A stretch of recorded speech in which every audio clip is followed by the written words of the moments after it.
예, 안녕하십니까.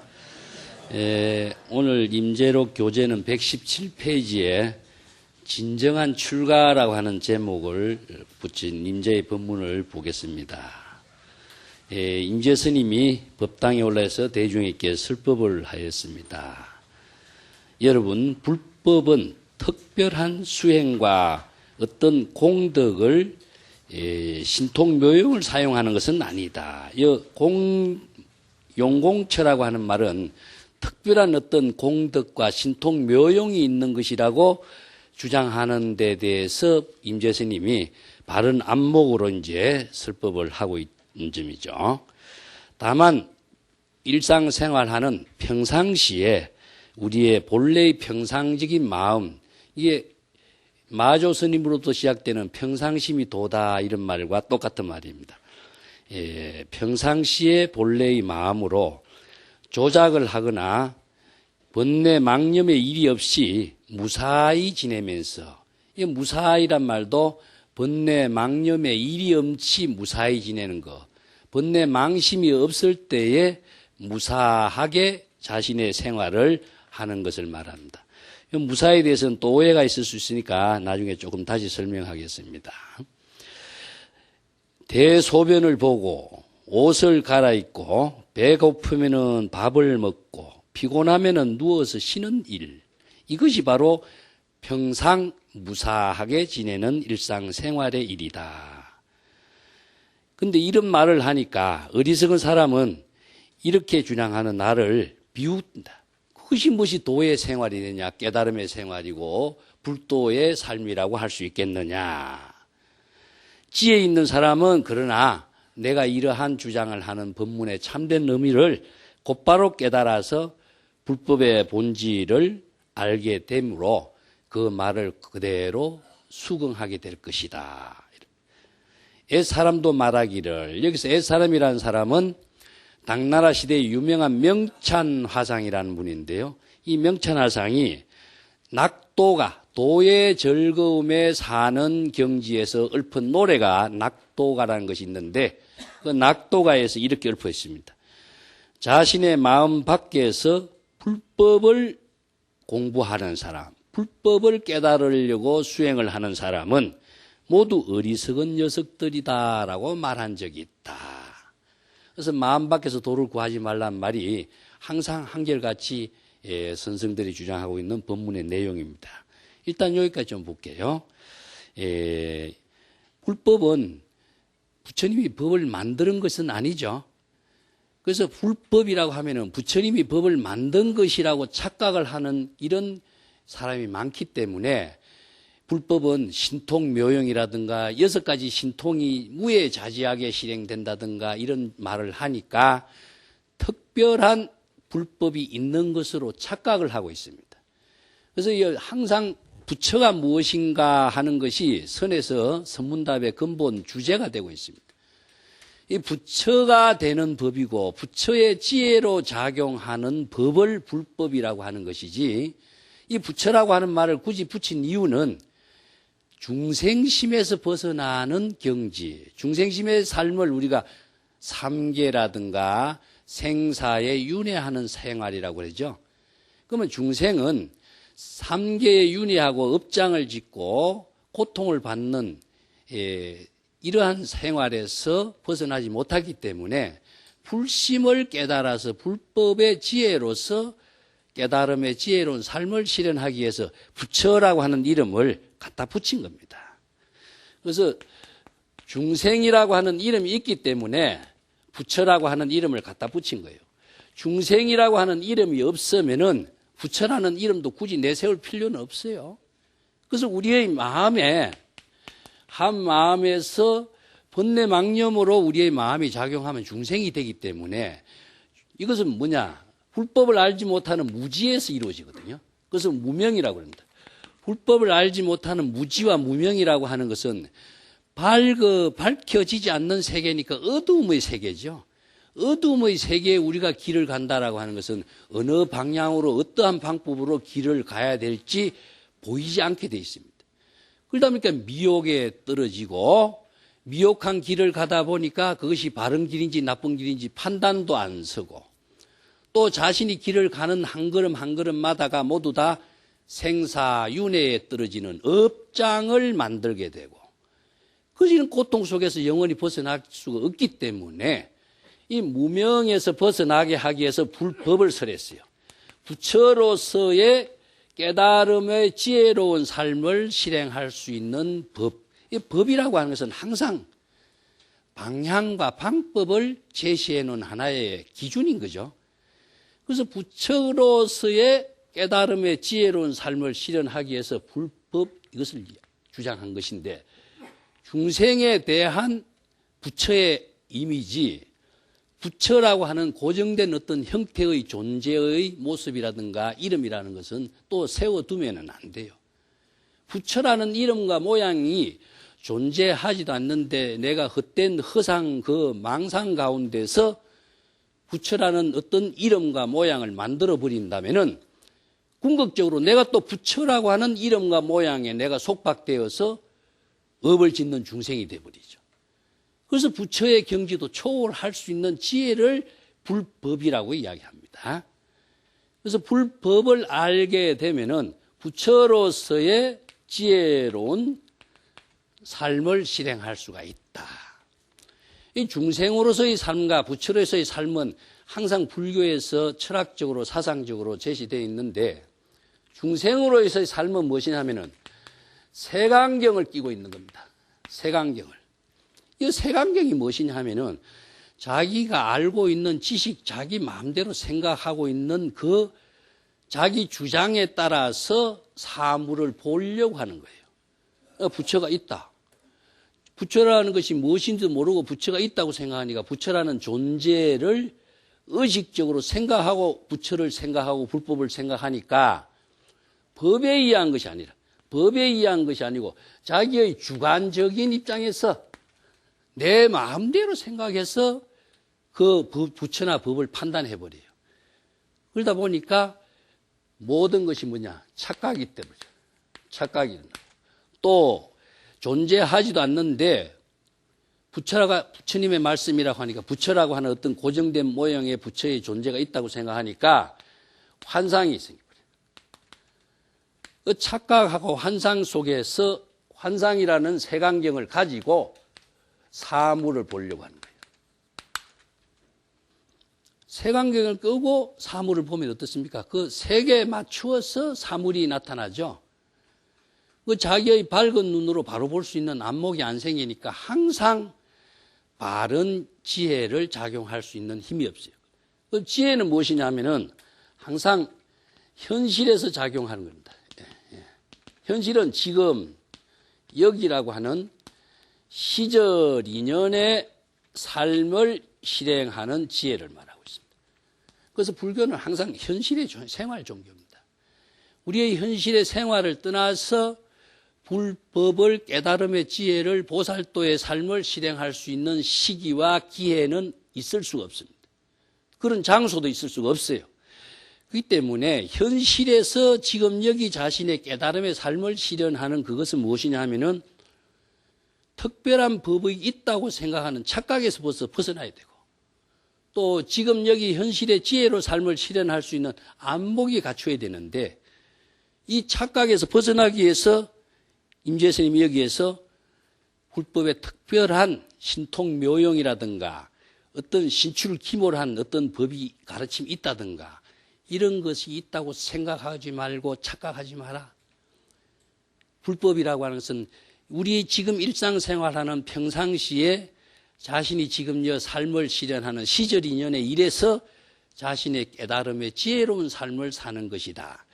지혜로운 삶을 실현하기 위해서는 뭐가 필요하냐? 무심의 경지가 되지 않으면 안 된다. 그래서 무심이란 말을 내가 한마디로 불법의 모든 지혜를 작용하기 위해서는 일심이라고 하는 말은 무심이란 말과 같습니다. 이 무심이라는 것은 무엇이냐 하면은 번뇌 망심이 없기 때문에 중생심으로 작용하는 번뇌 망심이 없기 때문에 무심인 것이고 번뇌 망심의 일이 없기 때문에 망념의 일이 없어요.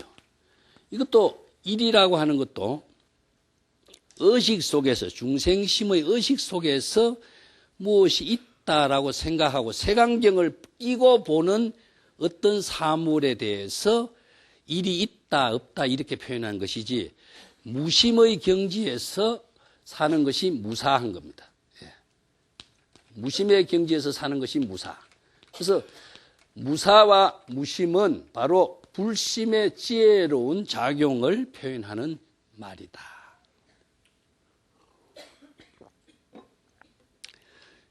그래야 평상시에 평상심으로, 평상심은 다른 말이 무심의 경지를 말해요. 이게 번뇌 망심이 없으니까 평상심은 본래의 마음이죠.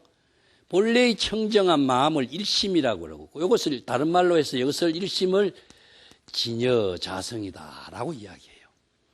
그래서 진여자성이라는 어려운 말, 열애장이라든가 뭐 불성이라든가 이런 어려운 말 하니까 중국 사람들은 이해하기 어렵죠. 그래서 자기네들이 쉽게 이해하는 언어로 바꾸었어요. 그래서 평상심, 무심, 이 말이 바로 진여자성과 똑같은 말입니다. 그래서 불심의 지혜로, 내가 다른 말을 한다면 불심의 지혜로, 현실성에서 지금 여기에 시절 인연에 따른 자신의 생활, 그것이 바로 지혜로운 삶을 실행하는 것이 불법의 참된 가르침이다. 그래서 평상시에 마음으로 뭘 조작을 한다든가, 뭐 조작이란 말은 꾸며서 뭘 하려고 하는 거 생각이에요. 이 조작이라는 말은 바로 중생심이 되는 거죠. 조작이란 말의 가장 중요한 것이 뭐냐면은 도를 얻으려고 하는 거, 내가 부처가 되려고 하는 거, 이게 다 조작입니다. 한 소식 얻으려고 하는 거, 이게 조작이야. 크게 한번 깨달아야 되겠다 생각하는 거, 이게 조작이야. 이 유명한 이야기가, 마조 도일이 자선하고 있을 때에 자선해서 부처가 되려고 했다, 그러죠? 이 작불이라 그럽니다. 스승이 자네 앉아서 뭘 하고 있나? 자선하고 있습니다. 자선해서 뭐 하려고? 부처가 되려고 합니다. 이게 조작입니다. 부처가 되려고 하는 그 생각이 조작이죠. 그래서 스승이 기와장 갖다 놓고 갈면서 거울 만들려고 교훈으로 가르치고 있죠. 기와장 아무리 갈아도 거울 안 되는 것처럼 부처가 되려고 하는 생각을 가지고 자선을 하는 조작심으로서 자선을 할 적에는 영원히 부처가 될 수가 없어요. 부처가 되려고 하는 그 조작심의 일을 비우는 것이 바로 무심인 겁니다. 조작심, 부처가 되려고 하는 그 생각, 한 소식 얻으려고 하는 생각, 깨달음을 이루어야 되겠다는 생각, 이게 목적의식이죠. 이 목적의식을 갖고 있는 그 생각을 비우는 것이 바로 무심의 경지예요. 그 비우기만 하면은 그대로가 부처의 작용이 되고 지혜로운 삶이 되는데, 이 조작심을 갖고 있고 부처가 되려고 하는 생각을 갖고 있는 한 그 중생심에서 영원히 될 수가 없어요. 왜냐하면 부처가 된다라고 하는 신통묘용의 어떤 경지가 있다고 생각하기 때문에 그래. 지금도 그런 환상에 떨어진 사람 많죠? 자선 수행하면 한 소식 턱 터지면 모든 것이 다 끝난다고 생각하는 사람. 이런 환상에 빠진 사람이 뭐냐? 전부 다 불법의 본질을 알지 못하고 색안경을 끼고 자기 주관적인 생각대로 판단해서 불법 공부를 하고 있는 사람을 조작을 하고 사는 사람이다. 이런 조작심을 비우기가 무심의 경지에서 깨달음의 생활을 하는 수가 있다. 그것이 뭐냐? 무사히 지내는 것이 번뇌 망념이 일이 없는 겁니다. 의식하고 있고 내가 무엇이 되겠다든가 어떤 목적을 이루어야 되겠다는 이런 분별적인 생각은 미래지향적인 생각으로서 좋을 것 같지만은 지금의 자신의 현실의 생활을 할 수가 없게 돼 있어요. 우리가 현실의 지금 여기에 깨달음의 지혜를 실현하는 것이 불법인데, 우리의 생명활동이라는 것은 시절 인연을 떠나서 생명활동이 이루어지지 않게 돼 있습니다. 미래의 생각을 아무리 여기서 많이 하고 있고 꿈을 아무리 크게 키운다고 할지라도 그 꿈이 생명력이 있는 건 아니죠. 과거에 아무리 좋은 일을 우리가 지금 생각하고 기억을 한다고 할지라도 과거의 생명활동이었지 지금 여기 생명활동은 아니에요. 그런데 이를 착각하고 있는 거예요. 그래서 불교는 철저하게 현실, 지금 여기 시절 인연의 생명활동을 실현하도록 하는 것이, 이것이 바로 무사히 지내는 것이다. 그렇기 때문에 현실의 시절 인연의 일이라는 것이 뭐겠습니까? 지금 식사하는 일, 차 마시고, 뭐 밥을 먹고, 옷을 갈아입고, 화장실 가고, 이게 일상생활의 일이죠. 이 일이 다른 사람은 누구나 하는 일이니까 그게 뭐 대단한 일이냐, 그게 뭐 불법이냐 이야기하겠죠. 그렇지만 이 일을 떠나서 우리들의 생활이 어떤 일이 또 있겠어요. 그 일은 평상의 일상생활의 시절 인연의 일, 이 일을 떠나서 부처의 특별한 경지의 신통 묘용의 일이 있다고 착각하니까 임재가 이 법문을 하는 겁니다. 그래서 뒷장에 내가 해놨어요. 스님은 일상생활 하는 가운데 어떤 공덕행을 합니까? 예, 공덕행을 하고 있지. 어떻게 하는가? 밥을 먹고 대소변 보고 배고프면 밥 먹고 차 마시고 옷 갈아입고 하는 것이지. 아, 그거야 누구나 하는 일 아닙니까? 물론 그렇지. 그러면 일상 사람들하고 스님이 하는 공덕행의 일하고 무슨 차이가 있습니까? 하니까 일반 중생은 똑같은 밥 먹고 일상생활을 하지만은 그 일에 대해서 주체적인 지혜로운 생활을 하지 않고 근성으로 하고 있다 이거예요. 자각이 없이 근성으로 하고 있어. 그냥 생각은 엉뚱한 거 생각을 갖고 일을 하고 엉뚱한 거 보면서 먹고. 우리 그렇죠? 이게 마음 따로 몸 따로 이렇게 이중적인 생활을 하고 있는데 나는 그렇게 하지 않는다. 밥 먹을 때는 밥 먹는 일, 차 마실 때는 차 마시는 일, 옷 입을 때는 옷 입는 일, 진여의 지혜로 깨달음의 지혜로운 삶으로 하나된 경지에 안목 있는 삶을 산다. 자, 이게 지혜로운 생활입니다. 지혜로운 생활은 현실의 지금 여기 자신의 모든 일을 전체로 보고 있어요. 그런데 중생은 색안경을 끼고 보거나 착각을 하면서 부분만 보고 있습니다. 이게 의식은 다른 데 있고 몸은 또 다른 일 하고 이렇게 먹으면서도 다른 생각하고 보면서도 다른 걸 의식하고 있고 이게 자기의 몸 따로 마음 따로 이중 삼중의 생활이 자신의 지금 여기의 생활이 바로 지혜롭게 이루어지지 않는 모습이죠. 이게 중생의 삶이다. 이걸 지금 지적하고 있는 겁니다. 자, 또 좀 더 보겠습니다. 대소변을 보고 옷 갈아입고 배고프면 밥 먹고 피곤하면 누워서 쉬는 일. 어리석은 사람은 이렇게 주장하는 나를 비웃겠지만 지혜 있는 사람은 불법의 본질을 곧바로 깨달아 알 수 있다. 자, 이 똑같은 일상생활을 하고 있는데 한 사람은 깨달음의 지혜로 살고 한 사람은 번뇌 망념의 업장을 갖고 사는 모습이 왜 그러냐? 여기에 있습니다. 불법의 지혜를 쓸 수 있는 힘이 있는 사람은 이렇게 지혜롭게 살 수 있는데 불법의 지혜를 쓰지 못하는 사람은 자기가 미혹한 경지에서 살기 때문에 그런 거예요. 그래서 불법을 가지고 시절 인연의 삶을 사는 지혜를 우리가 자각적인 생활이다. 이 불법을 그냥 알고 있다라고 하는 것은요. 불법의 지혜를 자신의 일상생활의 시절 인연에 자각적인 지혜로 작용할 수 있는 능력을 구족하는 걸 말해요. 지식을 갖고 있다는 이야기 아닙니다.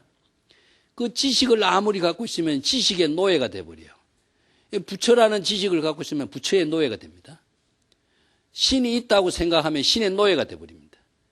이 때문에 이 신이 있다라든가 부처가 있다라든가 이 환상적인 사고가 자기가 망상으로 생긴 의식이 자기 자신을 또 사로잡아서 지금 여기에서 자신이 할 일을 못하게 만들어버려요.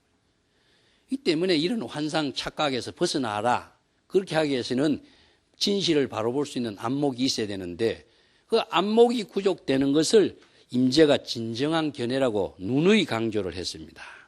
조금 밑에 보겠습니다. 그대가 언제 어느 곳에라도 자신이 주인이 된다면은 자기가 살고 있는 그곳은 모두 진실한 깨달음의 세계를 이룰 수가 있다. 인제 유명한 법문이죠.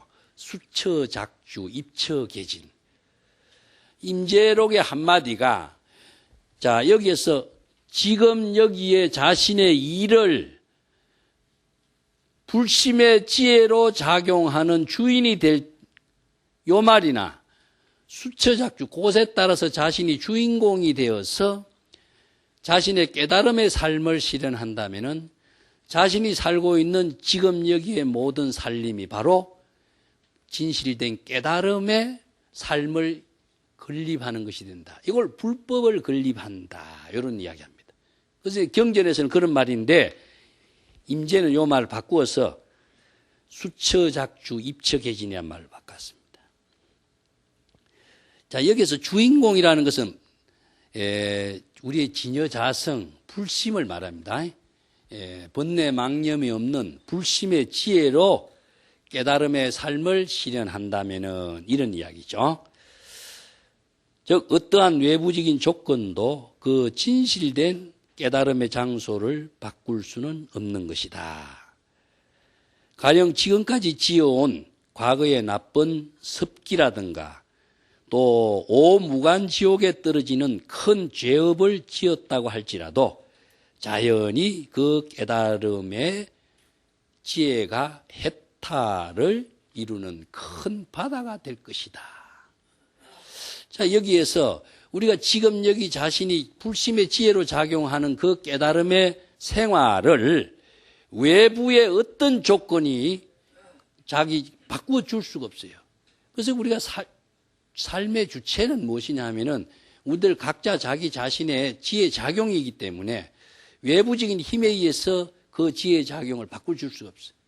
그래서 재불이 출현해도 지혜로운 삶을 실현하는 그 모습에 살림살이는 엿볼 수가 없다. 남이 접근할 수가 없어요. 그 경지를 지금 이야기하고 있습니다. 그렇기 때문에 그런 깨달음의 지혜로운 삶을 사는 사람은 지금까지 많은 업장을 지었다고 할지라도 지옥에 떨어지는 업장을 지었다고 할지라도 자연히 그것이 해탈의 장소가 된다. 여러분 참회라는 말 잘 아시죠? 진정한 참회라고 하는 것은 자각에 의해서 이루어집니다. 여러분 참회 진언도 하고 천수경에 보면은 법당에서 부처님께 절을 많이 하면서 참회도 하고 업장 소멸하기 위해서 참회도 하는데 진정한 참회는요 자각적인 지혜 작용에 이루어질 때 참회가 이루어져요. 그 참회를 하면서 자각적인 지혜를 작용하면은 중생심으로 지은 업장이 그대로 다 소멸되게 되어 있습니다. 그래서 업장 소멸을 하기 위해서 참회를 한다 하는 것은 불심의 지혜로 중생심의 모든 조작된 업장을 다 소멸시키는 그런 것을 진정한 참회라고 그래요. 그래서 참회를 하는 것도 지금까지 악업을 지었다고 할지라도 이것은 다른 말로 한다면 선에서는 망념이 일어나면은 망념을 자각하는 자각적인 지혜 작용에 의해서 참회가 이루어지고 지금까지 모든 업장이 소멸됩니다. 이걸 내가 자주 이야기했습니다마는 염기적각이라고 그랬죠. 망념이 일어나면은 망념을 깨닫도록 하는 겁니다. 망념을 자각하는 그것이 바로 지혜인 것이고 지금 여기 깨달음의 지혜로운 삶이 실현되도록 하는 거죠. 여기에서는 업장 소멸이 모두 소멸되기 때문에 지옥에 떨어진 업장이라도 일체를 지혜의 작용으로 소멸시킬 수가 있는 것이다. 그래서 바로 그것이 해탈의 바다가 된다. 해탈의 바다는 것은 일체의 모든 의식의 대상 경계를 초월한 경지.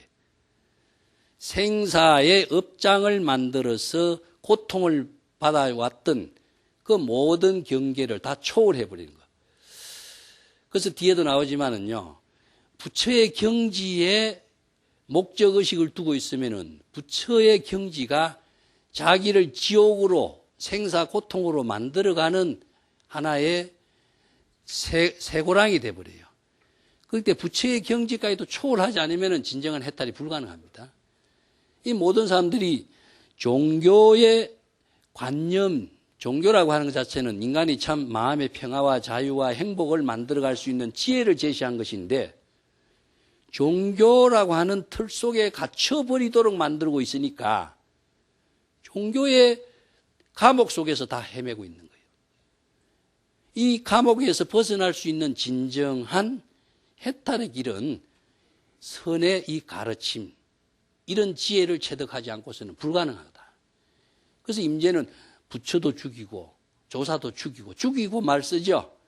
부처의 경지가 초월하지 않으면 부처의 경지가 나 자신을 지옥을 만드는 하나의 대상 경계밖에 안 되기 때문에 그 경지까지도 초월하지 않으면 안 된다. 이런 게 강조하는 겁니다.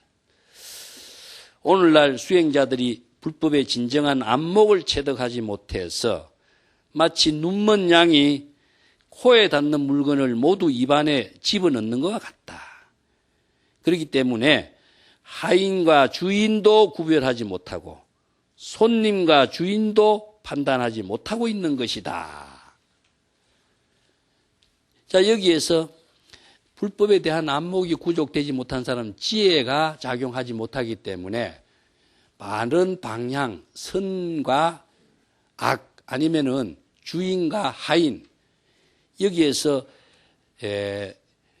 분명하게 판단할 수 있는 능력이 없기 때문에 바른 방향으로 자신이 지혜를 작용할 수 있는 힘을 상실하게 된다.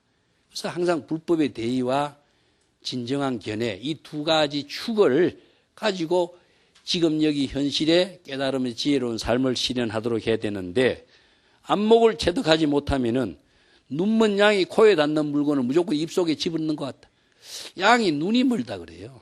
눈이 시력이 약하답니다.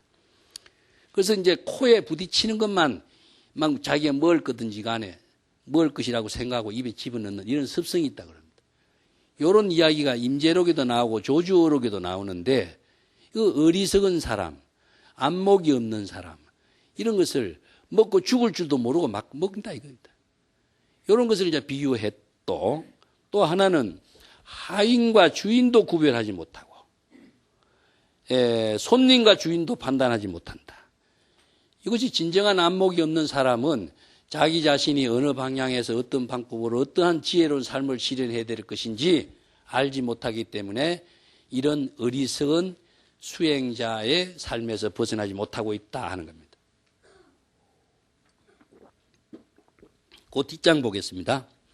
이러한 무리들이 삿된 마음으로 우리 불문에 들어와서 여기저기에서 여러 가지 일을 벌려서 청정한 도량을 시끄럽게 하니 이들을 진정한 출가인이라고 할 수 없으며 바로 이런 자들이야말로 진정한 세속인이라고 말할 수 있다. 여기서 이제 출가와 세속인에 대해서 이제 구분을 하고 있는데 뒤에 가면 임재가 출가에 대해서도 이야기하고 있습니다. 어느 시대든지 간에 교단에는요 많은 사람들이 모이게 돼 있어요. 그 가운데 불교는 인도에서도 여러 가지 그 출신 성분의 계급 제도가 있었습니다만은 그 지금도 인도에는 있죠. 아직까지도 엄연하게. 그렇지만 불교에서는 평등 사상을 주장했어요. 일체의 모든 중생이 모두 불성이 있다. 이것은 중생이라고 하는 것은 일체의 모든 생명이 있는 존재까지도 확대하고 생명이 있고 무생물까지도 확대를 했는데 그래서 세계의 평화를 이끌 수 있는 진정한 정신을 제시한 가르침은 불법밖에는 없습니다. 그래서 인도에서는 모든 출가자들 가운데 신분의 고하를 구별하지 않았어요. 그러다 보니까 어떤 직업도 구별하지 않았습니다. 그래서 이런 사람들이 진정한 출가인이 되도록 모든 불법을 가르쳤는데 그 가운데에는 불법 공부를 게을리하는 사람들이 있을 수밖에. 그래서 아류의 선성들, 중국에도 마찬가지입니다.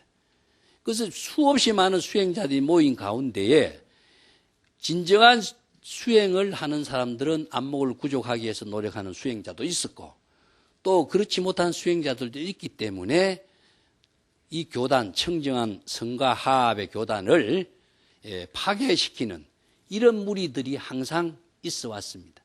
그래서 계율이라는 것이 제정됐고 그래서 청규라고 하는 것이 제정이 되었어요. 그래서 계율과 청규라고 하는 것은 계율은 자기 자신을 좋은 방향으로 나아가게 하는 하나의 기준이고 청규라고 하는 것은 교단의 집단 생활을 바른 수행자의 삶으로서 함께 나눌 수 있도록 규정되어 있는 생활 규칙을 청규라고 합니다. 그래서 이런 청규를 만들어 놔도 또 그렇지 못한 바른 생활을 하지 못한 사람이 많이 있죠. 그래서 진정한 출가인이 왜 이렇게 출가적인 삶을 실행하지 못했는가? 이것은 불법에 대한 안목이 구족되지 않았기 때문에 그렇습니다. 불법에 대한 안목을 구족했다면은 이런 삶을 살지 않게 되는 것이죠. 그래서 이제 출가에 대해서 임재가 법문을 또 하나 더 하고 있습니다. 교재 122쪽으로 넘어갈게요. 자, 진실로 출가한 사람은 평상시에도 진정한 견해로 부처와 마구니를 판단할 줄 알아야 하며 진실과 거짓을 판단하고 범부와 성인을 판단할 줄 알아야 한다. 만일 이와 같이 판단할 수 있는 정법의 안목을 갖추었을 때 비로소 진정한 출가인이라고 할 수 있다. 그래서 출가인이 정법에 대한 안목을 구족하지 못한다면 어떻게 출가인이라고 할 수 있느냐 하는 것을 이제 임재가 강조하고 있는 말인데요. 이 출가에 대해서 여러분들 스님들이 집을 나와서 출가하는 것을 출가라고 하는데 출가를 보통 세 가지로 이야기하고 있습니다.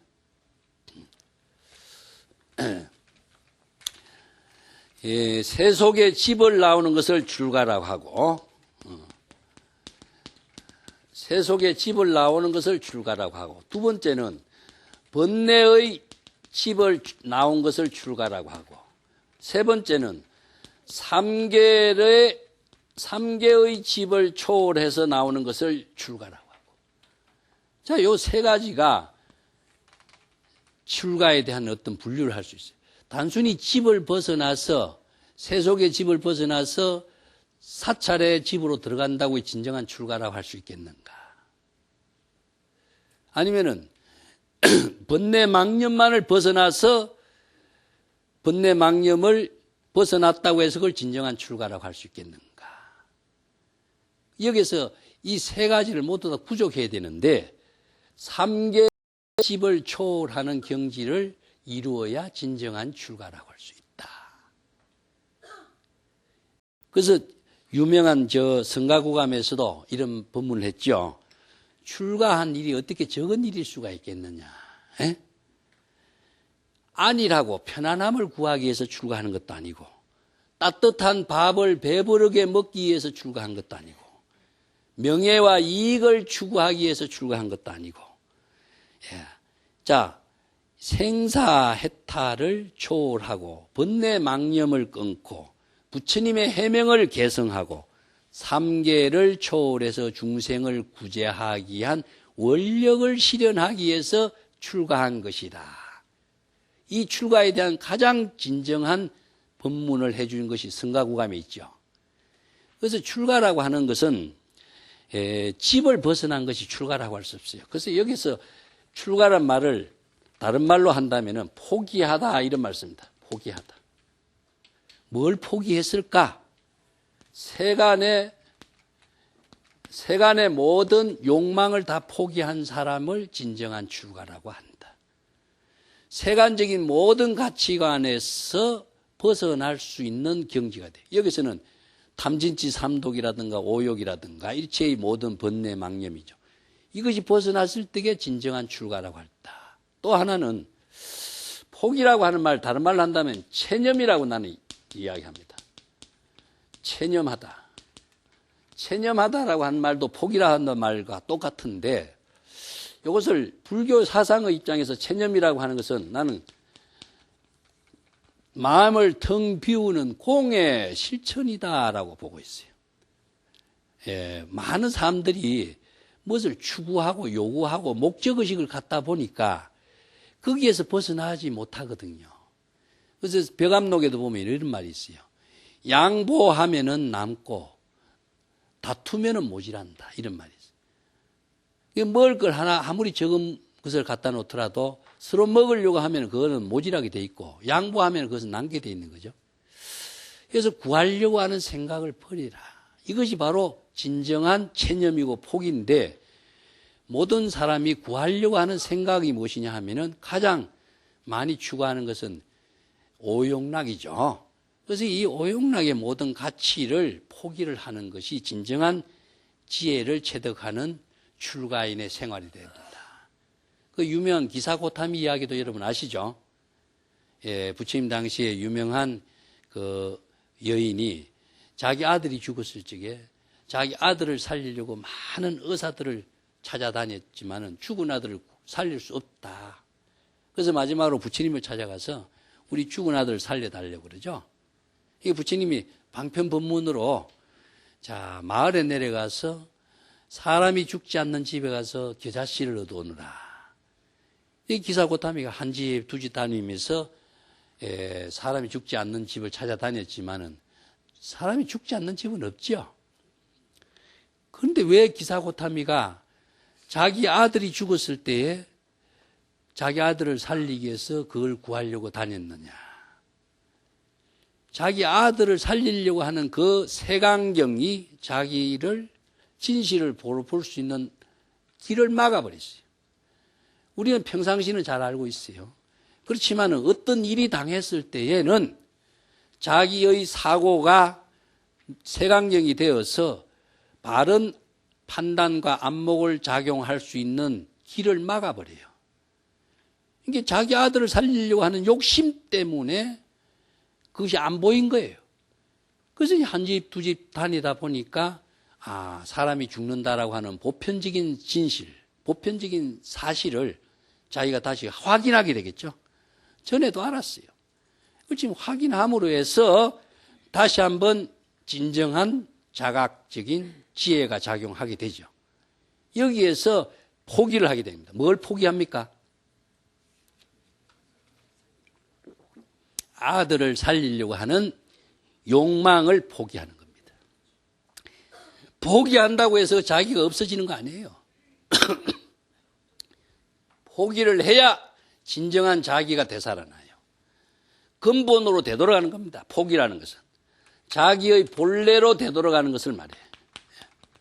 포기를 하지 않았을 때는 자기의 다른 어떤 욕망에 사로잡힌 색안경 속에서 자신의 삶이 이루어졌던 것인데 포기를 하니까 자기의 본래로 되돌아가니까 본래로 되돌아간 자신의 삶이 지금 여기에 자신의 일로서 지혜롭게 살아갈 수가 있긴 힘이 나오게 돼요. 그런데 포기하지 않는 한 절대로 이 생활을 할 수가 없어요. 그래서 나는 무조건 포기하라. 포기한다고 해서 없어지는 것도 아니고 자기가 죽는 것도 아니다. 진정한 자신의 삶을 실현하기 위해서는 포기를 하는 것이 가장 빠른 길이다. 이것을 뭐냐? 선에서는 자각이라고 그래요. 이 포기를 하려면은 그냥 포기가 되겠습니까? 불법을 알아야만이 포기가 돼요. 불법을 모르는 사람은 포기할 수 있는 방향과 방법을 모르게 돼 있어요. 자각도 마찬가지. 불법을 아는 사람만이 자각을 할 수가 있어요. 이 불법을 모르는 사람은 자각해라 자각하라지만 뭘 자각을 해요? 자기 마음대로 자각하고 생각하는 것이 깨달음이라고 착각할 또 할 뿐이에요. 환상 속에서 자신의 깨달음의 세계가 이루어졌다고 착각할 뿐이에요. 이것이 바로 불법을 알지 못하는 중생의 삶에서 번뇌 망념의 업장을 짓는 모습이다 하는 겁니다. 자, 조금 더 보겠습니다. 만일 바구니와 마구니와 부처를 올바르게 판단하지 못한다면 그것은 어떤 집에서 나와서 또 다른 집으로 들어가는 것과 똑같다. 이게 출가가 세간의 집에서 절집 안으로 들어가는 거나 똑같은 것이 되죠. 그것은 죄업을 짓는 중생이라고 하며 진실한 출가인이라고 할 수 없다.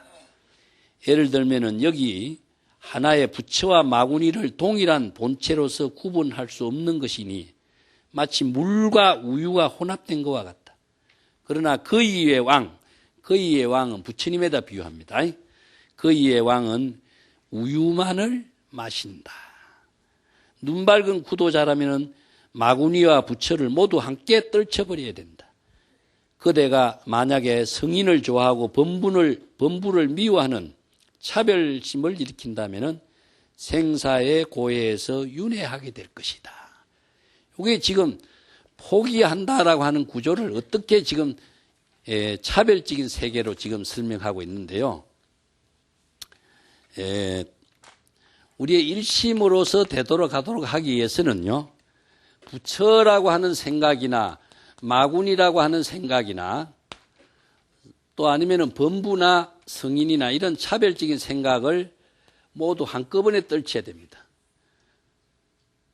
항상 불교에서는 선과 악이라고 하는 그 문제를 놓고 볼 적에 모든 세간의 종교에서는요, 악을 멀리하고 선을 추구하는 방향으로 가르침을 제시해 주고 있습니다. 불교에서는 그런 가르침을 제시하지 않아요. 선이라고 하는가 악이라고 하는 판단 기준은 자기 중심이에요. 그렇기 때문에 진정한 선과 진정한 악이라고 하는 것을 자기 중심으로 판단했기 때문에 여기에서 선을 추구해도 선이 또한 집착의 대상이 되고 자기를 번뇌 망념의 중생으로 만드는 마구니가 되어버려요. 그래서 우리가 부처를 추구한다. 부처가 어디 있느냐.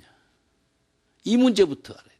그럼 마구니는 무엇이냐. 마구니는 마라라고 하는데 마음속에서 망념이 일어나는 모든 것이 다 마구니예요. 이 마구니가 외부에서 오는 거 아닙니다. 그런데 사람들이 외부에서 온다고 생각하죠. 이게 불법을 알지 못하는 착각이거든요. 그래서 마음속에서 마구니가 일어나는 생각, 마음속에서 부처를 추구하는 생각, 이 두 가지를 모두 다 떨쳐버려야 됩니다. 이것도 다 한꺼번에 떨쳐야 돼. 그래야 이것을 포기하라. 그 포기는 어떻게 해야 되겠습니까? 이 방법을 알아야 돼. 포기한다고 포기가 되는 건 아니죠. 그래서 포기하는 법도 방향은 어떠냐?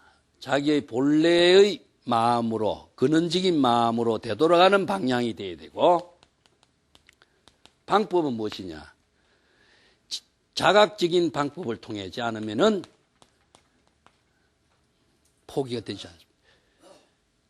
자각적인 방법이 무엇이냐 하면요, 망념이 일어난 사실, 부처다 마군이다 차별 분별심이 일어난 그 생각을 자각을 했을 때에 부처다 마군이다 하는 생각이 모두 한꺼번에 다 포기가 되게 돼 있어요. 그래서 앞에서 이야기했잖아요. 망념이 일어나면은 망념을 자각해라. 자각하는 그 자각적인 지혜의 작용이 바로 지금 여기에 자기의 깨달음의 생활이 되고 지혜로운 삶이 되도록 하는 것이 바로 선의 생활이 되는 겁니다. 그런데 이 두 부처나 마군이나 차별적인 생각을 갖고 있는 한 자기는 그 차별 대상 경계에 얽매여져서 좋고 나쁘고 싫어하는 분별심에서 생사의 윤회의 업을 짓는 데서 영원히 벗어나지 못하는 거예요. 그래서 부처가 무엇인가 하는 문제가 이상적인 인격으로 제시한 부처가 실제하는 존재라고 착각하면 안 됩니다. 항상 부처는 반야의 지혜로 작용하는, 자각적인 지혜로 작용하는, 이것이 바로 현실의 지금 여기에 자기의 삶을 지혜로 작용하는 그것이 바로 부처의 삶이고 모습인 것이지, 마음 밖에서 부처를 구하거나 마음 밖에서 깨달음을 구하거나 또 어떤 목적의식을 구하려고 하는 것 자체가 자기 자신이 바른 안목을 갖추지 못하고 엉뚱한 길에서 평생 헛된 시간 낭비를 하고 업장을 짓는 삶으로서 무의미하게 보내게 하는 겁니다. 이 때문에 항상 불법을 바로 알아야 어느 방향으로 어떤 방법으로 자신의 깨달음의 삶을 실현할 것인가, 이것을 정확하게 판단하는 안목이 있어야 되겠죠. 이것을 진정한 견해, 정법에 대한 안목, 이런 말씀입니다. 여기서 올바른가 올바르지 못한 거, 이 판단 능력이 없으면요, 지혜가 작용할 수 있는 힘이 나오지 않습니다. 이 판단 능력이 없으면 벌써 머뭇거리거나 주저하게 되거나 미혹하게 되죠. 이것을 의심이라고 합니다. 의심이라고 하는 것은 항상 자신을 깨달음의 생활로 만들어가게 하지 못하고 발목을 잡고 있는 거예요. 그래서 확신을 갖는 지혜로운 삶을 안목으로서 구족하는 것이 바로 선의 생활이 되어야 된다. 자, 오늘 이것으로 마치겠습니다.